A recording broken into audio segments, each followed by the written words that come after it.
Welcome to We Learn, Virtual Learning Network. This is part second of Life Skills, Attitude and Values in Health and Well-being. Now, what is effective communication? Communication is the exchange of thoughts, feelings, ideas and emotions between the sender as well as the receiver, and it becomes effective when the sender is clear about the message and the listener gets the message, or the listener understands the message what is intended to convey by the sender. So the communication says any act by which one person gives to or receives from another person information about that person's needs, desires, perceptions, knowledge or affective states. When another person receives information about the emotional states, desires, perceptions or knowledge about that individual, and communication may be intentional or unintentional, may involve conventional or unconventional signals, may take linguistic or non-linguistic forms, it may take verbal words, it may also take the form of non-verbal expressions when one person helps the other person understand the communication through body language, non-verbal expressions, and also through tone, pitch, and also the voice quality. And it may occur through spoken or other modes. Other modes can be writing, reading, listening. So there are the four modes of communication which are observed commonly. These are reading, writing, listening, and speaking. Now, what is empathy? Empathy is the capacity to recognize feelings that are being experienced by another person. It can be in fiction or writing. Someone may need to have a certain amount of empathy before they are able to feel compassion. So, empathy is being able to feel, being able to experience, and being able to put yourself in the other person's shoes and feel or understand what is being understood or what is being faced or experienced by another person, the mood, the emotions, the states, the thoughts, as well as the feelings which are being undergone by the person, to understand, to keep yourself in that position and to understand what the person is feeling and what the person is wanting to say. It is different from sympathy. Sympathy means simply showing concern to the other person. Empathy means recognizing and also understanding what the person is feeling and also thereby giving out a solution. Each word has its own meaning. E stands for everybody needs somebody. M stands for model and mirror. T stands for put yourself in their shoes. A stands for ask if you can help. T for treating others the way you want to be treated. H stands for hurtful or helpful. Y stands for you feel better and they feel better too. Now, emotions. We feel a range of emotions in our day-to-day life. It can be of confusion, unsurety, unclear, perplexed, disoriented or bewildered. And also we experience the emotions of happiness like joy, happiness, cheerfulness, and other emotions as well. So how we experience them, how we cope with them, and how we express them, that becomes important. What are emotional skills? These skills refers to a person's ability to deal with or manage, express, and control his or her emotional states, including anger, sadness, excitement, and joy. Imagine how life would be if you were unable to name any of your emotional states. Think how much harder it would be to solve problems in your life if you didn't know whether you're feeling sad, happy, or angry. So basically, emotional skills refer to increase the internal locus of control, and so that the individual believes that he or she can make a difference in the world and affect change. It's your world, change it. So be the change you want to become. So there's one activity. It's my way of handling emotions. You have to talk about a time when you had a problem and how you solved it. So when a time when you had any problem and how did you solve it in an efficient manner, you have to share that. Now, what is stress? Stress is something which is threatening to you, which is creating tension or which is creating pressure, and which makes you feel uncomfortable. So it is a mind-body response to a situation to fight or flight it. Our response to any situation we find challenging, threatening, or problematic. There are two types of stress: eustress as well as distress. Eustress is positive stress. It is exhilarating, challenging experiences of success followed by higher expectations. It is constructive in nature, and distress is negative or destructive in nature. It includes disappointment, failure, threat, embarrassment, and other negative experiences. So, all these experiences and the distress also is an obstacle in the way of performance, whereas eustress enhances performance. So, eustress is positive and it enhances performance of an individual, whereas distress is an obstacle to the performance of an individual. One should have eustress and avoid distress. These are the personal causes of stress, which includes career, future, family, health, saving, security, home. So all these are the personal causes of stress. Again, the various causes of stress are physical stressors, when one does not feel physically all right, when one has health issues, these can be physical stressors. Psychological stressors, when one is not concentrating or when one is not paying attention to the message being conveyed, or one is having closed attitude, or one is always having prejudiced feelings or prejudiced emotions at that particular point of time, and when a person is having closed mind or closed mindset to what is being said, or when a person does not want to actually listen what the person is saying. So psychological stressors can be when there is lack of attention or when there is lack of attention span of the person.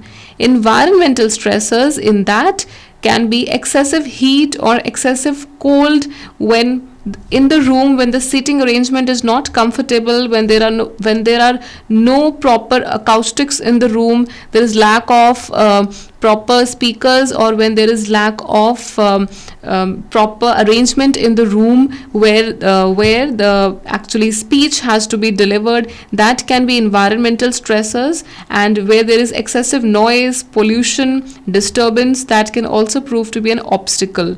Family stressors, when one is having family issues or family tension, that includes in family stressors. In work stressors, when one is having work related conflicts or work related stress, that includes in the work stressors, that is job related stressors. So there are signs and symptoms of stress. These symptoms are cognitive symptoms, when one is not able to concentrate, memory problems, when one is having poor judgment, when one is only seeing the negative part of the coin, anxious or racing thoughts, being nervous, and always constant worrying and constant thinking and pondering over a certain situation. The physical symptoms are aches and pains, nausea, dizziness, chest pain, frequent colds, rapid heartbeat. And these are the behavioral symptoms, when one is eating more or less, sleeping too much or too little, when one is isolating oneself from others, procrastinating or neglecting responsibilities, when one is using alcohol, cigarettes, or drugs to relax, and also when one is having nervous habits, for example, nail biting or pacing, when one is eating more or less, sleeping too much, when one is isolating from friends, family, and also other activities, and one is neglecting responsibilities and using these substances as alcohol or cigarettes or drugs to relax. So these are the behavioral symptoms when one can see that a person is under stress. How do you react to stress? Do you fight or do you flight? Flight means running away. Fight means being able to deal with stress. So one should fight or not flight. So these are some of the unhealthy ways of coping with stress. These coping strategies may temporarily reduce stress, but they cause more damage in the long run. So these are some of the coping strategies which these are unhealthy ways which may temporarily or which may in the short run reduce stress, but they cause more damage in the long run, because the practices which are the ways which are dealt to cope with stress, these are not healthy, but these are unhealthy ways.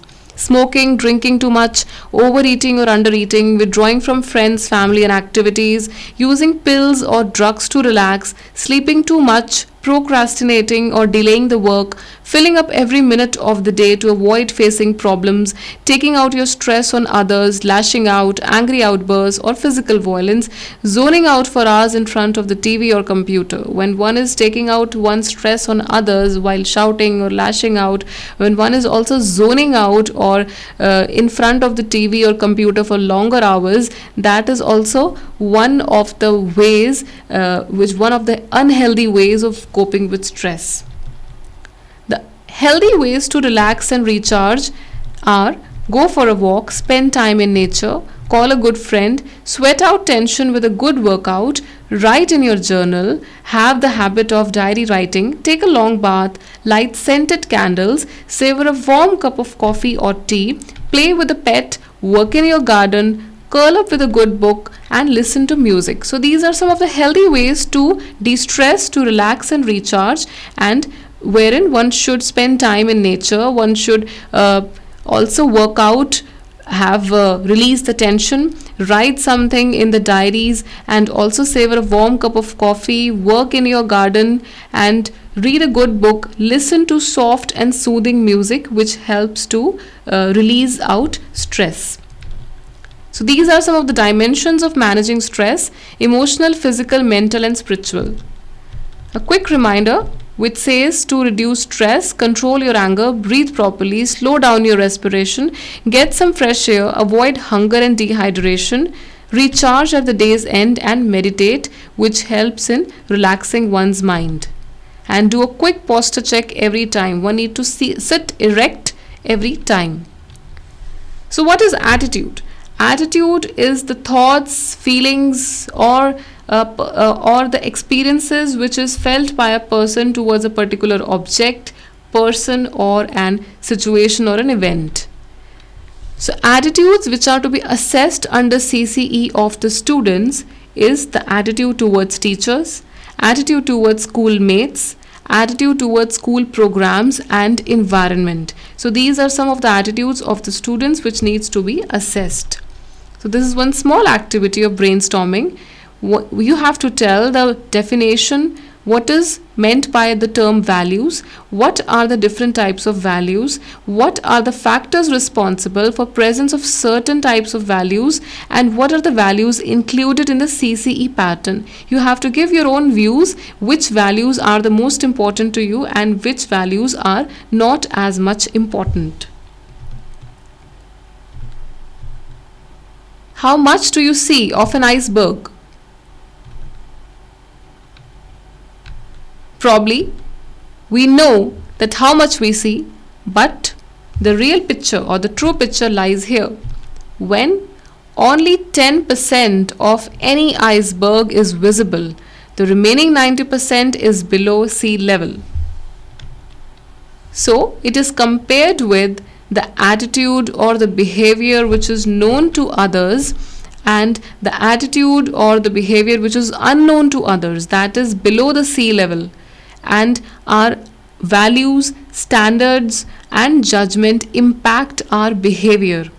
Our motives, ethics, and beliefs impact our attitude. So our attitude in turn reflects or impacts our behavior, which is seen to others. But what we think, what we believe, or what are our values, that lies below the sea level, which is unknown to others.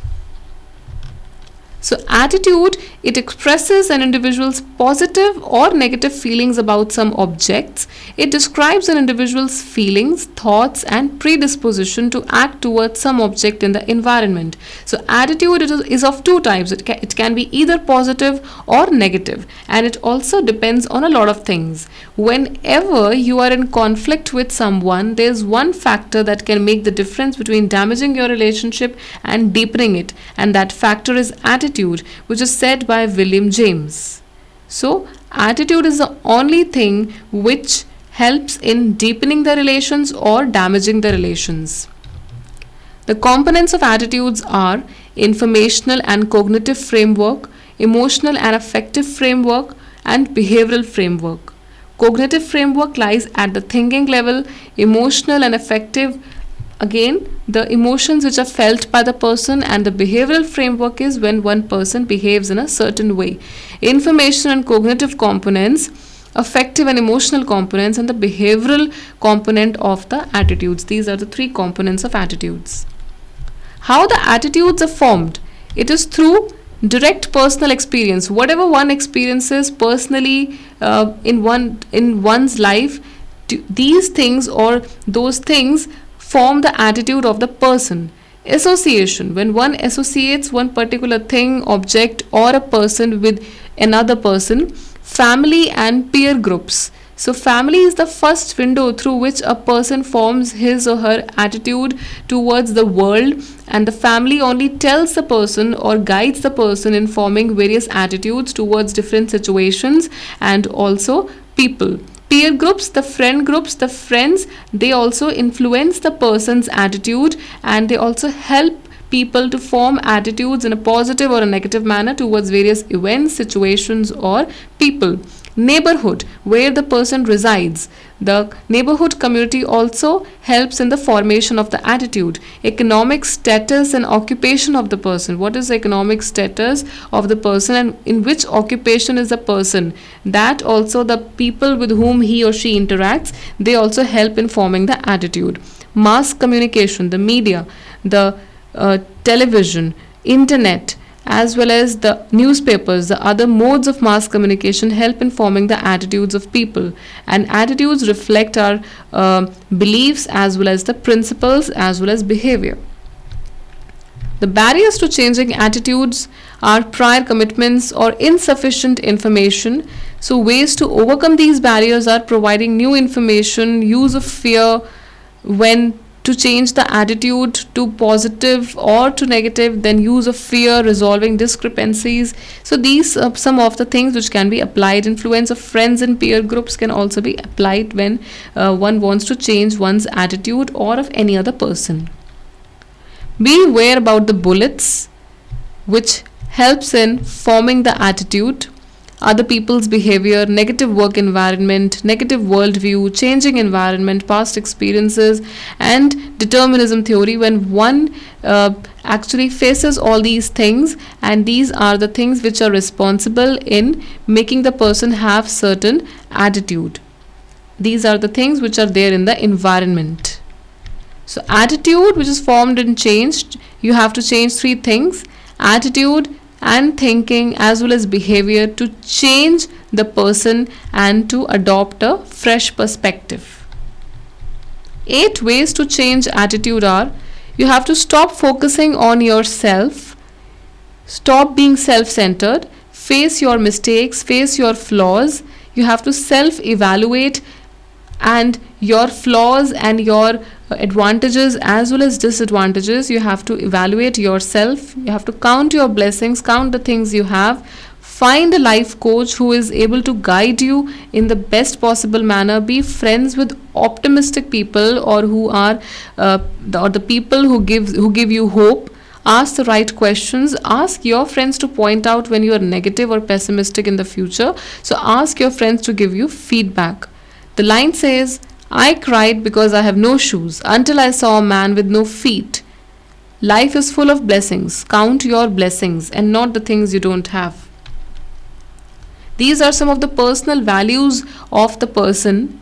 Learner has the values of righteous conduct, truth, faith, lifelong learning, scientific temper and rational thinking, dignity of labor and work ethics, creativity, value of time, sound physical health, emotional balance, and positive thinking. So these are some of the personal values which a person or which a learner should have. Towards school programs, attitude and values can also be towards school programs of the child, towards teachers, value systems of the child, towards environment, and towards schoolmates. So, what is health and what is wellness? What is health? Health is something which makes a person feel complete emotionally, physically, psychologically, as well as mentally. It does not merely say that absence of disease or illness, but when a person is happy internally and physically feeling well. So it is a state of complete physical, mental and social well-being and not merely the absence of disease or infirmity. This definition is given by WHO, that's World Health Organization. What does health mean to you? Identify different characteristics of a healthy person and what do we all need to do to keep ourselves healthy. And being healthy does not only mean physical health. So these are some of the factors which determine health. These are the determinants of health. Key factors that have been found to influence whether people are healthy or unhealthy include income and social status. The income or the social status, the social support networks, the communication channels which a person has with various people in the community, and also education and literacy, how much the person is educated, employment or working conditions, the job, the working conditions of the person, social environment in the person where the person lives, physical environment, healthy child development, biology, healthcare services offered, and gender, culture, personal health practices and coping skills which are followed. These are the determinants of health. Now, what is wellness? Wellness is much more broad than merely physical health, exercise or nutrition. It is a full integration of states of physical, mental and spiritual well-being. The model which is used, it includes social, emotional, spiritual, environmental, occupational, intellectual and physical wellness. So basically the interaction of all these 7 components. Each of these 7 dimensions act and interact in a way that contributes to our own quality of life. Physical health, it refers to the state of the body. We should eat nutritious food to keep the body and mind energized, never skip meals or overeat as well. Water is essential for cleansing the body. One should avoid addictive substances, sleep at least for 7 uninterrupted hours daily. Regular medical checkups can help in arresting an illness or in its early stages. Fitness through exercise will increase immunity and endurance levels of the body, so one should also exercise. What is intellectual health? It is a cognitive ability to develop skills and knowledge to enhance one's life. So intellectual health is basically ability to develop skills, knowledge to enhance one's quality of life and to stimulate creativity and decision making.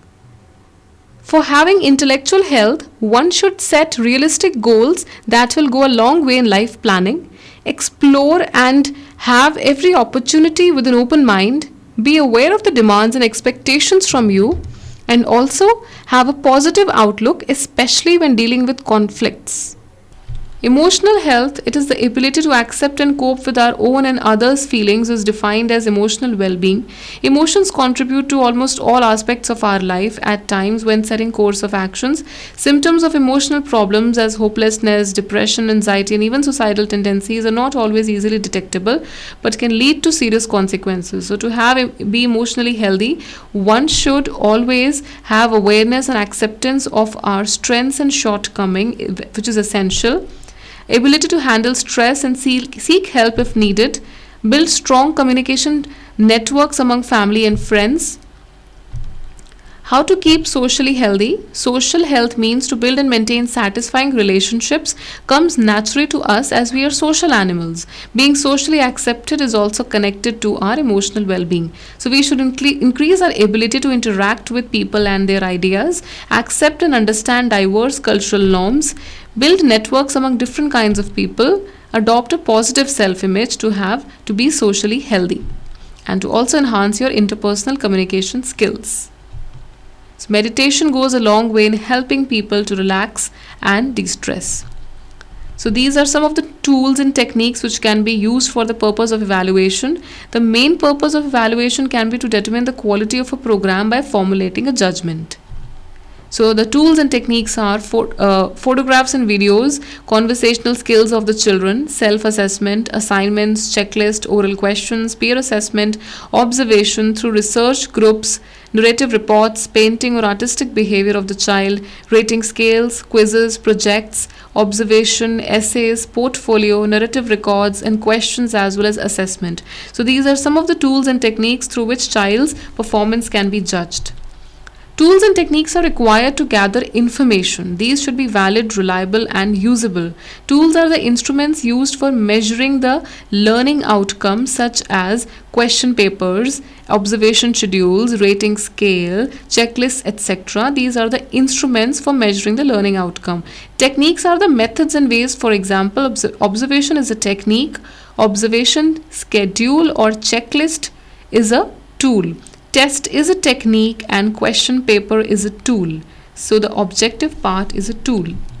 And how observation, rating scales, narrative reports, portfolio, peer assessment, and anecdotal records help in the assessing of the students. Anecdotal records are the learning behavior of the child assessed over a period of time. Recording and documentation, when video is recorded, the various rubrics or various criteria for evaluation using video are level of knowledge, level of awareness about technology, relevance of the script, aesthetic presentation, teamwork, cooperation, willingness to listen, level of creativity, level of ideas, sense of responsibility towards the task, acting skills, decision making skills, and time management. All these skills are checked of the students. And also for a role play, when a child does a role play, then his or her level of knowledge about the theme, relevance of the script to the theme, appropriate usage of music or props, choice of words and gustiness, teamwork, willingness to listen, level of creativity, acting skills, proper flow of ideas, and time management, all these skills of the students are checked. And for essay writing, basically when a child is doing essay writing, his or her relevance of the particular topic, appropriate use of words and phrases, level of knowledge and awareness related to the topic, level of passion about the topic, level of creativity, level of sensitivity towards the environment, ability to reach out to others to seek help, ability to gather information from reliable sources, all these things are checked. And also using posture, level of awareness and sensitivity towards environment, aesthetic presentation, creativity, analytical thinking, relevance, and visual impact, all these things are checked. Rubrics for evaluation using debate or extempore, when a child is participating in a debate or an extempore, that on that particular front, level of knowledge and awareness about the topic is checked, level of passion about the theme, effective communication of thoughts and ideas, usage of appropriate gestures, time management, ability to manage stress and feelings, and proper flow of ideas, all these things are checked. So case study, these descriptors are helpful to analyze the social skills of the students, and the teachers can rate the students the score out of 5. So the various descriptors are to help classmates in case of difficulties, seeks feedback from teachers and peers for self-improvement, actively listens, appreciates others' point of view, draws attention of others when speaking, explains and articulates a concept differently, sensitive to the needs of differently able students, demonstrate leadership skills. She always demonstrates awareness of norms, helps develop skills and competencies in others instead of making them dependent. So all these skills are checked. These are the thinking skills of the child which can be assessed and given out of 5. The descriptors are knowing one's strengths and weakness, demonstrates internal or external locus of control, knowing his way of dealing with people, recognizes and analyzes a problem, collects relevant information, evaluates each alternative for advantageous or adverse consequences, chooses the best alternative, demonstrates fluency in ideas open to modification, or demonstrates divergence or out of the box thinking. And these are the emotional skills. The descriptors are is optimistic, believes in self-confidence and thinks I can, manages in scholastic and scores scholastic personal challenges, if unsuccessful, gracefully takes the task again, seeks help of teacher and classmates in difficult situations, does not get into unhealthy habits when under stress, maintains decency even in stressful interpersonal situations, expresses feelings and reactions frankly in the class, supports and empathizes with others, politely declines, says no when he/she does not want to undertake a task. So, the rating out of 5 can be given. And these are the emotional skills. So let's analyze our own life skills. You have to answer all the questions with either a yes or a no. Answer yes even if only a part of a question applies to you as well. Take your time, but please be honest with your answers. The statements are: I frequently bring work home at night.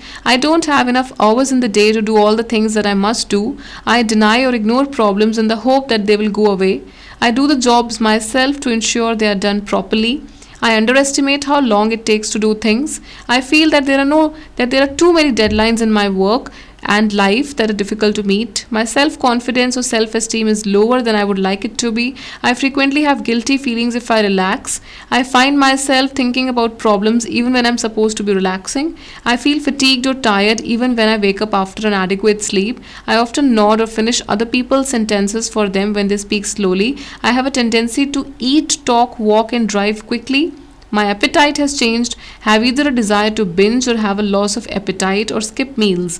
I feel irritated or angry if the car or traffic in front seems to go too slowly. If someone or something really annoys me, I'll bottle up my feelings. When I play sports or games, I really try to win with whomever I play. I experience mood swings, difficulty making decisions, concentration and memory is impaired.